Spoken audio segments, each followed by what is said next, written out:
অবশেষে দিল্লি ক্যাপিটালসের সোশ্যাল মিডিয়াগুলোতে মুস্তাফিজকে নিয়ে আলাদা পোস্ট করতে দেখা গেল। বলতে গেলে এক হিসেবে মুস্তাফিজ যেন বাধ্যই করেছেন তাকে নিয়ে পোস্ট করতে, কেননা এই আসরের শেষ ম্যাচে দাপুটে বোলিং করে একাই 3 উইকেট শিকার করেছেন ফিজ, যার ফলে মুস্তাফিজের প্রশংসা করে দিল্লি ক্যাপিটালস তাদের সোশ্যাল মিডিয়ায় মুস্তাফিজের ছবি পোস্ট করে সেখানে ক্যাপশনে লিখেছে, গর্ব করার মতো এক প্রচেষ্টা। অবশ্য গর্ব করার মতোই কাজ করেছেন মুস্তাফিজ।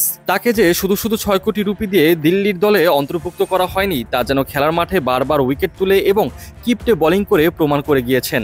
এই আসরে শেষ 3 ম্যাচের জন্য খেলার সুযোগ পেয়েছিলেন মুস্তাফিজ। প্রথম ম্যাচে অবশ্য উইকেট শূন্য থাকতে হয় এই কাটার মাস্টারকে, তবে তাতে কি, সেদিন বাকি সব খুরুচে বোলারদের তুলনায় সবথেকে কম রান দিয়েছিলেন ফিজ।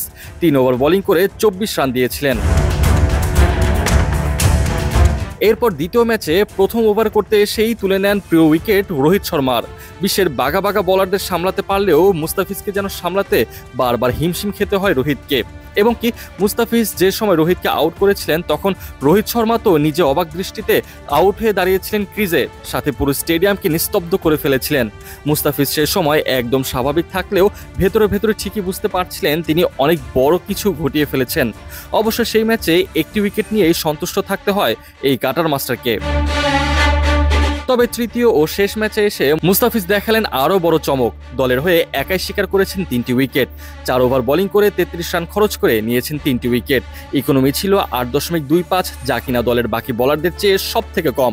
দারুণ ইকোনমি মেনটেন করে প্রতি মুহূর্তে উইকেট শিকার করে মুস্তাফিজ যেন বারবার প্রমাণ করে দেন কেন তাকে 6 কোটি রুপিতে দিল্লি তাদের দলে ভিড়িয়েছে।